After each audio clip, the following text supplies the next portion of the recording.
Quando Deus diz não, é a maior demonstração do amor dele por você. Quando Deus diz não, a sua oração é a prova eloquente de que Ele ama você, que Ele se importa com você, que Ele cuida de você. Nós, via de regra, somos levados a pensar que a bênção está em Deus responder sim, em atender ao nosso pedido, ao nosso clamor, à nossa súplica. Hoje nós gostamos de ver o contrário disso, o outro lado, o reverso. Quando Deus vai provar que ama você, que cuida de você, que se importa com você, que está atento à sua necessidade, quando Ele diz um não rotundo, peremptório, radical, à oração que você faz. Então eu gostaria de olhar alguns ângulos deste assunto. Primeiro, aqueles que se queixam, sem razão de se queixarem. Às vezes, irmãos, nós somos levados a nos queixarmos, a reclamarmos, por não termos nossos desejos satisfeitos, atendidos, realizados. E eu vou lhes dar um exemplo bíblico. Pensem comigo em Adão. Pense na história do Adão. Antes de ontem, ele era nada. Ontem, um boneco de barro. Hoje, um homem, feito em imagem e semelhança de Deus, levantado por Deus e coroado por Deus como gestor, administrador, rei da criação, governando as aves dos céus, os animais da terra e os peixes do mar. Amanhã, querendo ser igual a Deus. Aquele que antes de ontem era nada, aquele que ontem era apenas um boneco de barro, aquele que hoje é um homem, o primeiro homem, e o rei da criação, ainda está insatisfeito, ainda quer mais, ainda aspira mais, ainda quer ser igual a Deus.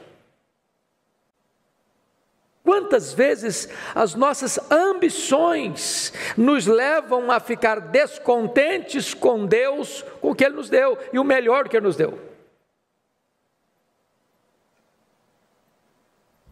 Você e eu estamos vivos, estamos aqui. E a Bíblia diz que se vivemos, nele vivemos. Porque Ele quem nos dá a vida, a respiração e tudo mais. Gente melhor do que nós não está aqui hoje. O fato de você e eu termos sido preservados nesta pandemia, não é porque somos melhores do que aqueles que foram ceifados. Mais de 75 mil só no Brasil. E quantas vezes, estando com vida, estando com saúde, tendo pão na nossa mesa, tendo água para beber, tendo cama para dormir, tendo teto para se abrigar, tem gente insatisfeita. A Bíblia diz, tendo o que comer, o que beber, o que vestir, com isso estejamos contentes. Lá em 2 Samuel, capítulo 7, verso 8, há um verso muito interessante, quando Deus fala do testemunho de Davi, e Deus diz assim, tomei-te da malhada, de trás das ovelhas, para que fosses príncipe sobre o meu povo, sobre Israel. Deus relembra Davi, não apenas onde o colocou, mas Deus lembra Davi de onde o tirou. Quem era você antes? Quem é você hoje? Bom, todos nós que estamos aqui, estávamos perdidos, fomos achados. estávamos mortos e recebemos vida. Todos nós que estávamos aqui, recebemos a maior dádiva, a graça salvadora. Hoje você é filho de Deus, hoje você é herdeiro de Deus, hoje você é ovelha de Cristo, hoje você é templo da morada de Deus, hoje você tem o seu nome escrito no livro da vida, e você ainda está insatisfeito? Ainda reclama? Como diziam os puritanos, você acha pouco o fato de você ser amado por Deus? Quando eu olho para a Escritura, eu vejo os dois filhos de Zebedeu, Tiago e João, desejando lugar de proeminência no reino. Ontem, lavando redes e consertando redes. Hoje, apóstolos do Senhor Jesus Cristo, mas querendo mais, querendo ser maior que os outros. Jesus estava mergulhado na sombra da cruz e eles estavam aspirando poder e projeção. Quantas vezes, queridos, nós também somos assim? Pedis e não recebeis, porque te pedis mal. Às vezes pedimos para nossa própria vaidade, fruto da nossa própria soberba, ou da nossa ganância, aspirando coisas elevadas demais para nós, para que o nosso nome apareça, para que a nossa glória resplandeça, e não a glória de Deus. E Deus é tão bom com você e comigo, que esses pedidos insensatos não são ouvidos, no sentido de serem deferidos, conforme nós os endereçamos aos céus. Mas vejam comigo, um segundo aspecto: os que pedem sem saber o que pedem. E eu gostaria de trazer aqui à sua memória esclarecida alguns exemplos. Para mim, uma das coisas mais incríveis foi o pedido de Raquel. Eu acabei, com a graça de Deus, nesse período da quarentena, o meu comentário expositivo de Gênesis, me dedicando diariamente a estudar este livro. E quando cheguei no capítulo 30, versículo 1, me impressionou muito, porque Jacó teve uma família disfuncional, você sabe disso. Não por culpa dele, curiosamente, mas por culpa do sogro. Porque ele trabalhou 7 anos por amor a Raquel, e ele não tinha outra intenção de ter outra mulher a não ser Raquel. E no dia das núpcias, o sogrão dele introduz na câmara nupcial a outra irmã, a outra filha, a mais velha, a Lia. Não tinha lâmpada elétrica na época, talvez ele já estava um pouco mais alegre também, da festa, e nem percebeu que estava deitando com a mulher errada.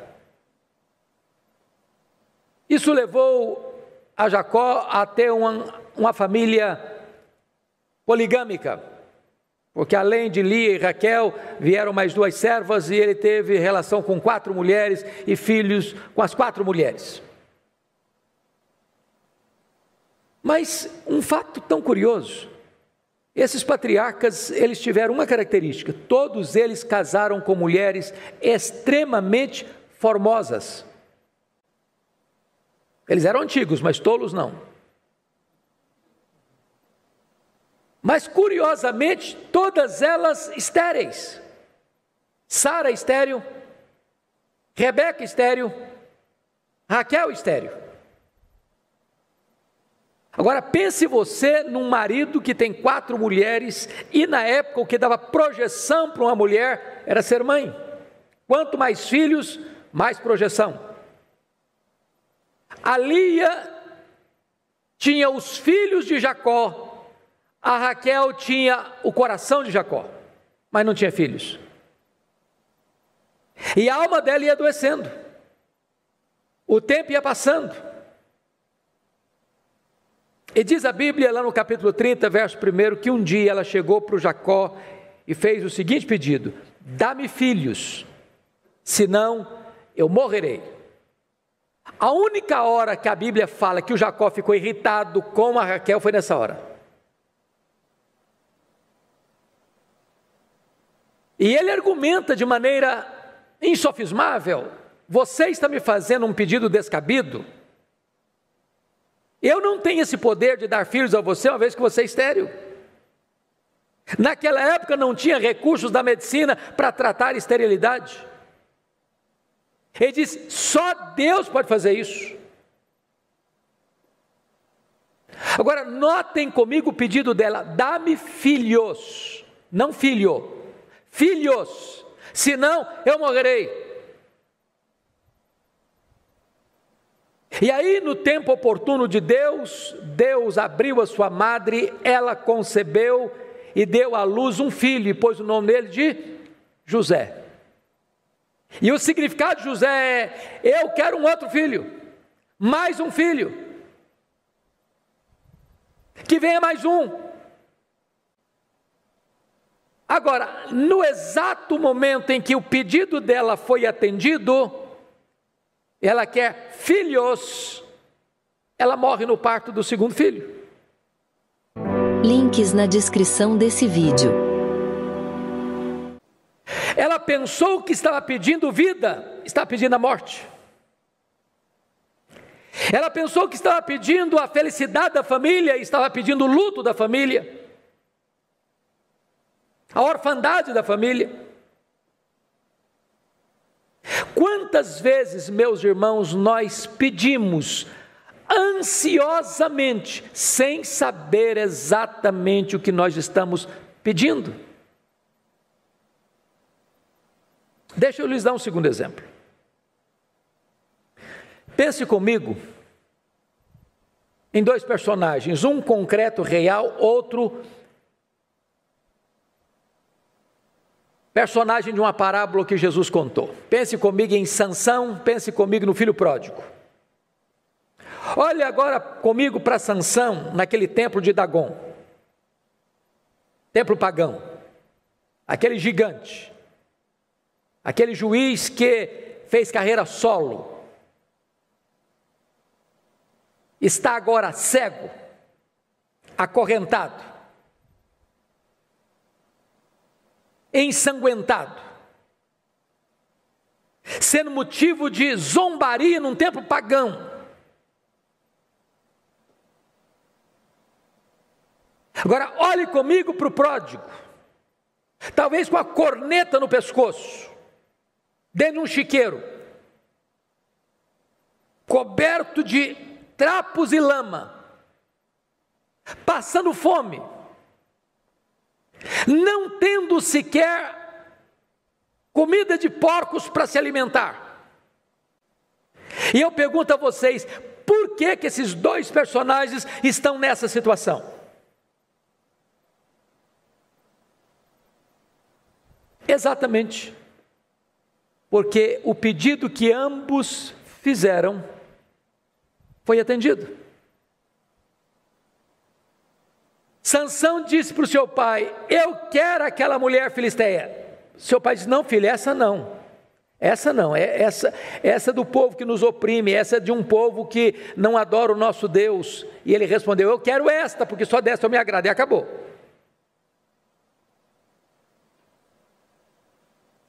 Naquela conversa assim bem informal, que a moça ora, ou o rapaz ora para namorar uma moça, para casar com o Senhor, meu Deus, me dá uma moça para casar, mas desde que seja Maria, Senhor.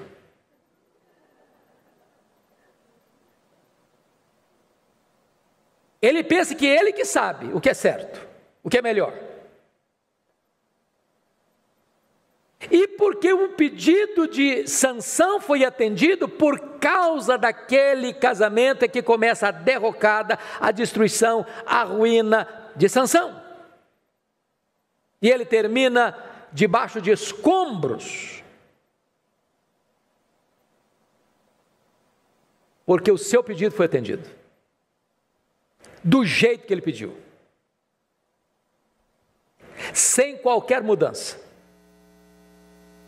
Agora pensem comigo, por que você vê este moço chamado filho pródigo no chiqueiro, na pocilga, coberto de lama, de andrajo, de trapo, faminto, abandonado?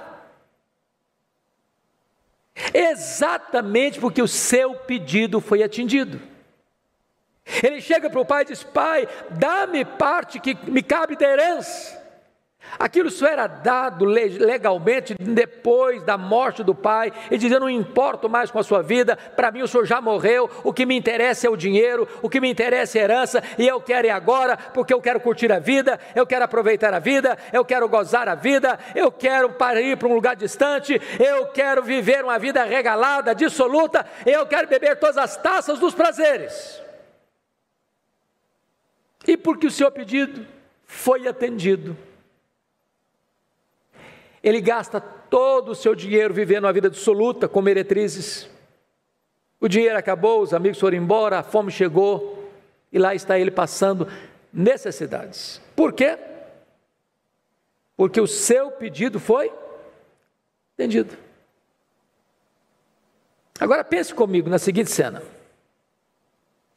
pediria Raquel filhos, se soubesse que ter filhos havia de custar a sua vida?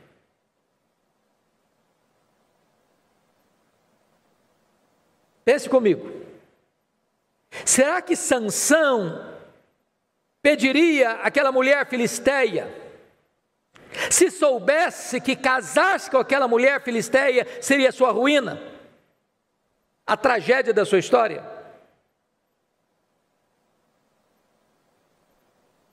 Pediria o filho pródigo a herança antecipada, se soubesse que ele gastaria toda a herança, vivendo a vida dissoluta e terminando essa jornada num chiqueiro, sozinho, com fome?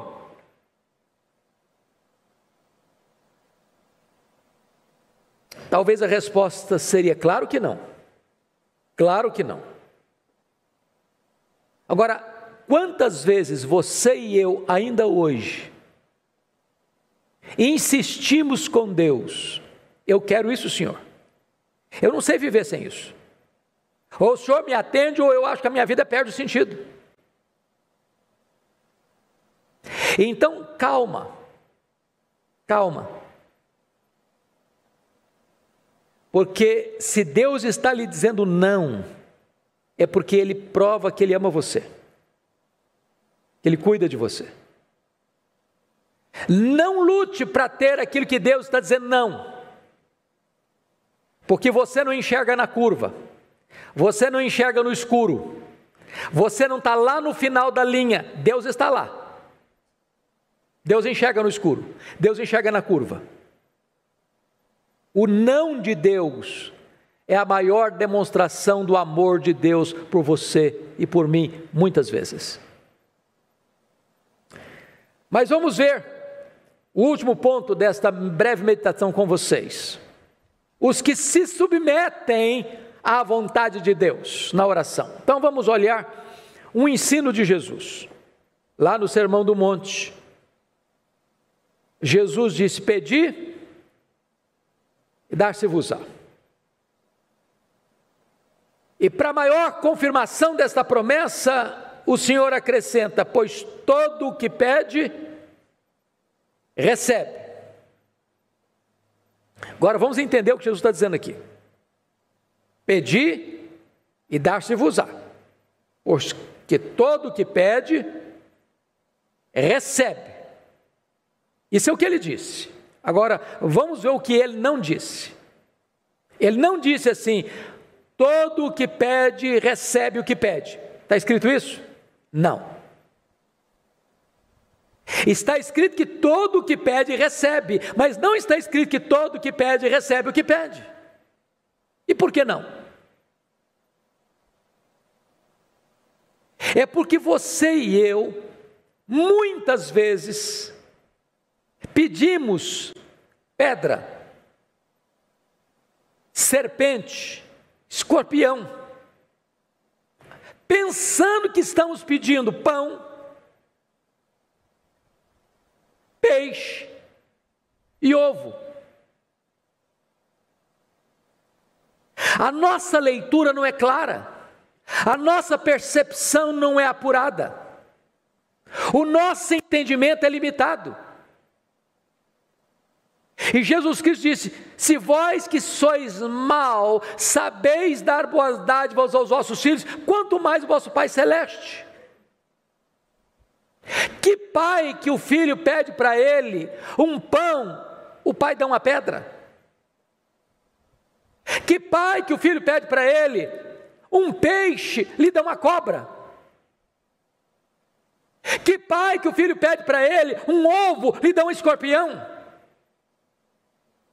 Mas nós tantas vezes pedimos pedra, pedimos serpente, pedimos escorpião, pedimos aquilo que a gente pensa que vai ser alimento para nós e vai ser veneno,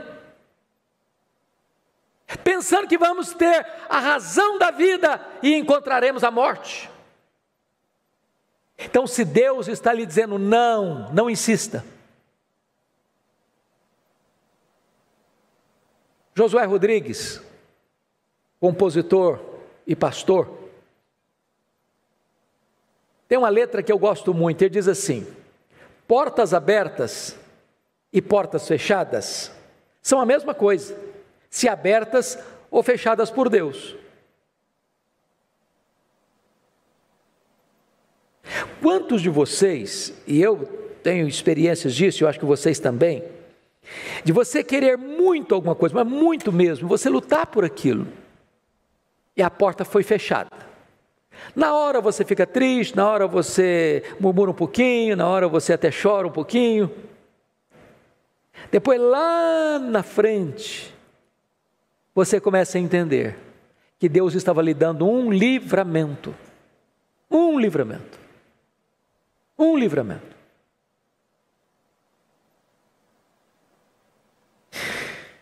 Muito bem, então eu quero concluir, porque o apóstolo Paulo nos ajuda a entender isso lá em Romanos 8, 26, quando ele diz o seguinte: o Espírito Santo nos assiste em nossa fraqueza, porque nós não sabemos orar como convém, mas o mesmo Espírito intercede por nós sobremaneira com gemidos inexprimíveis. E aquele que sabe qual é a mente do Espírito, então atende, porque é segundo a vontade de Deus é que Ele intercede por nós. Então vamos entender duas coisas aqui, meus irmãos, para encerrar. Primeiro, nós devemos sempre orar a Deus e pedir a Ele o que nós necessitamos. Nada tendes, porque o quê? Nada pedis. Então, Deus nos deu a bênção da oração como instrumento de pedirmos a Deus o que nós necessitamos. Há bênçãos que são retidas se você não as pedir. Pedi e dar-se-vos-á, porque todo que pede, recebe. Todo que busca, encontra. Todo que bate, abrir-se-lhe-á.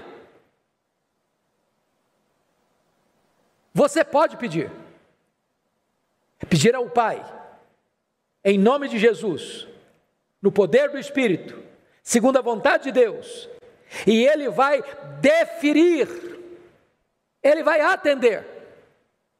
Você tem necessidade, apresenta a Deus.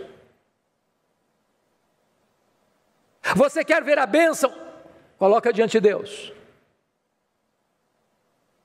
A oração é este maravilhoso instrumento que Deus nos deu. Pedir, insistir, bater. E Deus está prometendo: eu vou dar, eu vou dar. Mas o segundo aspecto, irmãos, e esse é o foco da nossa palavra hoje, é que nós devemos sempre nos alegrar quando Deus responde não às nossas orações. Porque nós não sabemos orar como convém. porque eu nem sei o que é melhor para mim.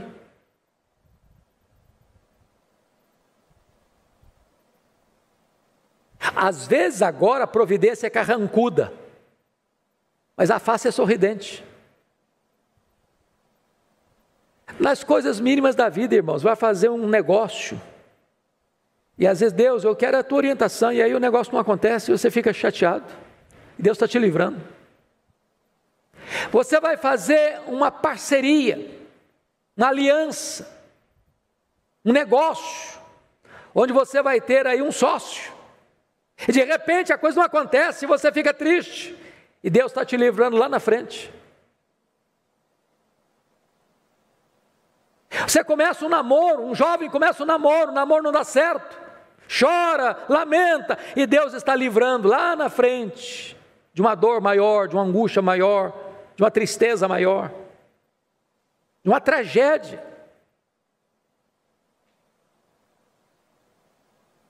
Se Deus está lhe dizendo não, acolha humildemente o não de Deus, como uma demonstração do cuidado e do amor de Deus por você. Ele sabe o que é melhor, Ele é Pai, Ele é bom, Ele sempre dá o melhor para os seus filhos, seja dizendo sim, seja dizendo não. Que Deus nos ajude a entender esta verdade. Amém.